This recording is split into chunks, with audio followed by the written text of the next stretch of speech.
Hello, welcome to Greenwood Bonsai Studio today. Just wanted to give you a brief update on a tree that we worked on, a video that we put out about 10 weeks ago. We did a video on this Seiju Elm. We trimmed it at the time and we wired it, and there's a couple of things I want to show you.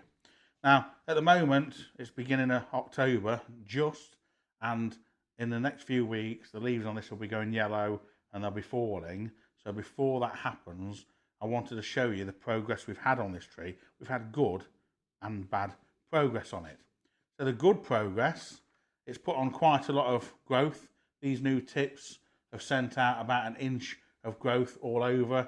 It's been really quite strong.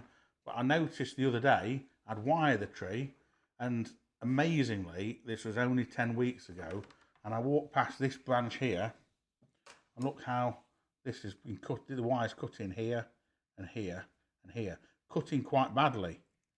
So I removed this wire yesterday from the tree. But unusually with this, when you look at all the other wire that's on the tree, none of the other wire is even cutting in. It's all just still neat, it's doing its job, it's holding the branches till they set in position. Yeah, because I saw that one, I was horrified, because I always say to you, don't leave your wire on too long, take it off before it cuts in.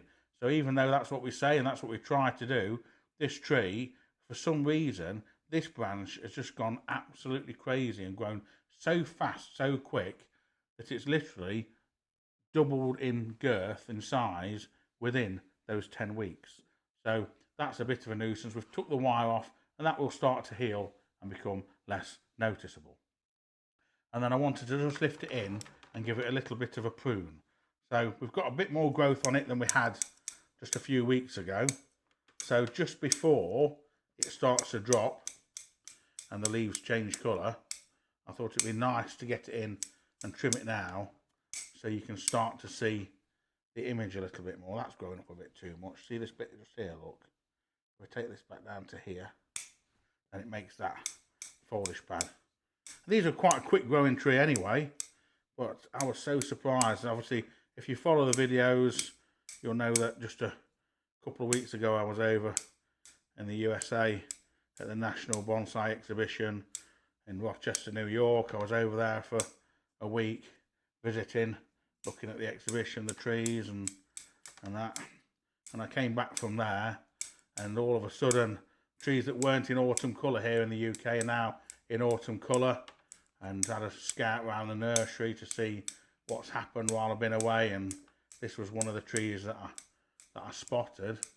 And like I say, I just noticed that wire was cutting in so much, and but unusual, because normally when you wire a tree like that, obviously once it's wired you need to keep an eye on the wire to make sure that it doesn't cut in that much, but it normally cuts in more at the top of the tree, at the apex, not on just one random branch like this one chose to. So it's still a mystery to me as to why it would put so much energy into that one branch, but obviously it did, and that's why, you know, we need to keep a close eye on the trees and that sort of thing.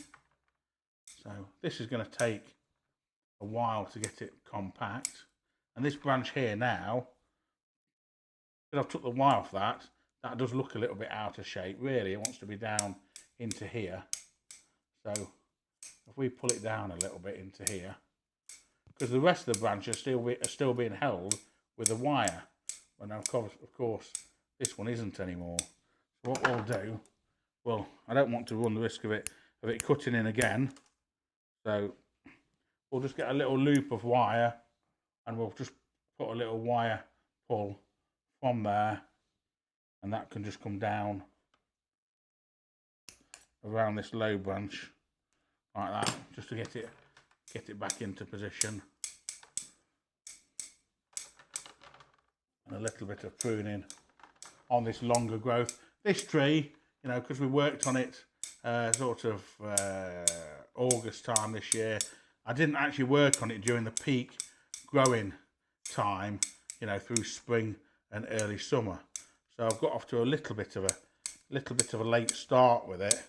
So I'm hoping that next year we can catch up with it and we can show it you, and that by this time next year we'll have these foliage pads sort of more into shape and more density to them. If you look at that video that we did just a couple of weeks ago on the exhibition in America, there was a Yatsubutsa dwarf elm that was in the exhibition. It was the only tree in the exhibition that wasn't actually photographed for the exhibition annual, because it wouldn't fit through the door of the room that they do the photography in. And that was a Yatsubutsa dwarf elm, very similar in characteristic to this one. In fact, initially I thought it was a Seiju Elm until I looked close, but very similar to this. But these Seiju Elms are an unusual tree. You don't see many of them here in the UK, and they root quite well from cuttings. We'll have to get some cuttings off it maybe next spring. I think we'll let it grow, get a bit longer growth on it, and then we can use that longer growth for some cuttings next spring and summer. Little bits of growth that's budding from the trunk that we don't need can just be taken back. So it's just had a little bit of a pre-winter trim. I'll stand back and see if we've missed any bits. Also at this time of year, because we've had quite a lot of humidity and it's getting a bit damper conditions, we're getting a bit of moss starting here on this bark. You've got to be careful with anything rough bark like this, that this doesn't get hold. So this little bit of moss here, that just wants sort of picking off with tweezers or painting with something that's going to keep it at bay. We don't really want to encourage it too much. But yeah, we just wanted to revisit it. Having trimmed it now, it's got a bit more shape into it. Might be able to go a little bit harder back on this section here, develop that apex.